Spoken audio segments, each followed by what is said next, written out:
l'Aix. L'OM et ses atermoiements alors qu'une assemblée générale doit avoir lieu dans 2 jours, alors que 6000 signataires soutiennent Tapi Hidalgo, coup de théâtre aujourd'hui avec la démission de Jean Carieux, les explications de l'ex-président de l'OM.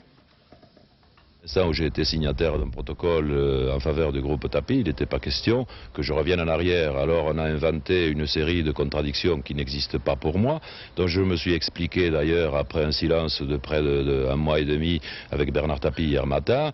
Tout semblait baigner dans l'huile, on s'est fait un certain nombre de confidences, on avait prévu une stratégie. Ne voilà-t-il pas qu'il semble avoir fait des confidences contraires à la presse, ou la presse les a-t-elle imaginées, de façon telle à attirer sur moi la vindicte populaire. Alors trop c'est trop, à l'heure actuelle j'en ai vraiment assez.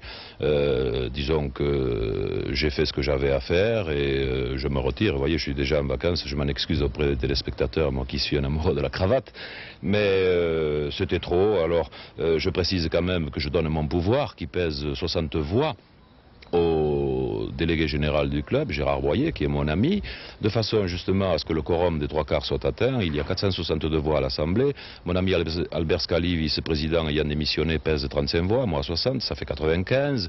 Il n'en manquait plus que 22 absentes pour que l'Assemblée n'ait pas lieu. Alors qu'on ne me taxe pas de manœuvre de façon à ce que l'Assemblée ne se tienne pas, elle se tiendra, et mon pouvoir précisera haut et clair que je suis tout à fait favorable aux modifications statutaires pour l'arrivée du groupe Tapi, chacun son tour.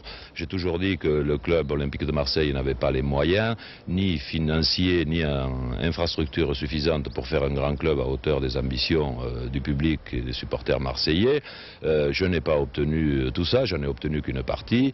Tapi les obtiendra-t-il? Je l'espère en tout cas, et donc je me retire de façon nette et claire, en précisant quand même que je tiens à respecter les engagements contractés par suite de ma position de président, tant auprès de la Ligue nationale de fédération que des banques, puisqu'hier, je dois le préciser, j'ai dû garantir les salaires des joueurs qui ne pouvaient pas être faits en l'absence de la subvention de 2 millions retenue sciemment par M. Gaston Defer. Alors je fais face à ces engagements jusqu'à la fin de la saison. Si on veut encore de moi pour un déplacement, pour un match ou pour les honneurs éventuels d'une Coupe de France, je reste à la disposition du club, mais je ne serai pas demain soir auprès des joueurs. Trop c'est trop, je m'arrête.